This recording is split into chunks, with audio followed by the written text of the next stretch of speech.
So I manage a team. It consists of a therapeutic lead and residential support workers. So they work on a 24/7 basis. There's always two staff on duty. And the kind of work we do is we help people get through the rehab. So it's an alcohol, drug, gambling, and any coexisting disorders with it. So people kind of go into the program for at least 7 months and a bit longer.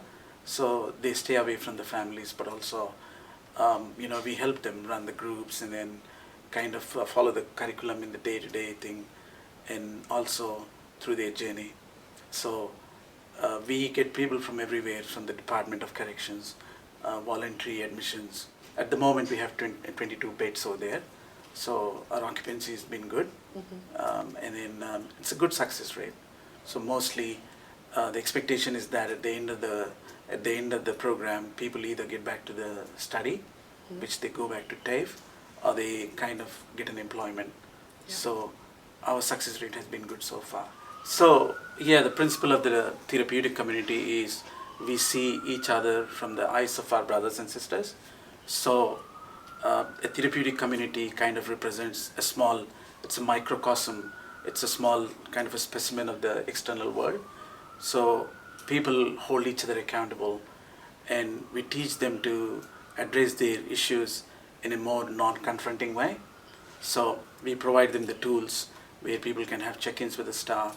So I think when they leave the program, they'll be able to find skills to address the issues with their loved ones or the families or the co-workers in a more respectable way. So yeah, it's kind of a therapeutic community is a way of life. They always take something from it, and even as staff members, we take so much out of it.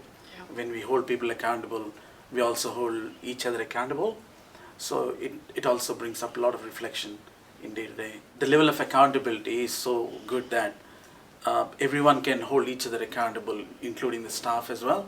So, and we also encourage that every time we make a kind of a decision in the TC, we always encourage staff to have a rationale for that.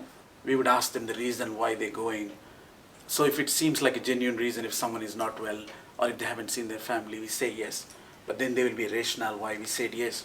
So it's kind of teaching everyone why there is a yes or why there is a no. And there's a transparency all the way through. We're also teaching them the life skills. So in that way, you rightly said that even the staff are a part of a therapeutic community. For example, if a client or a resident finds a staff member not doing the best role modeling, they can hold them accountable. Any therapeutic community has the honesty as their middle pillar. So I think once the honesty is right in recovery or anywhere, every other pillar falls in place. I think the best thing which gave me the thing was I spoke to the manager. I spoke with Ken. So, it gave me, I had some inner voice saying that, it's a great service, he's a good man.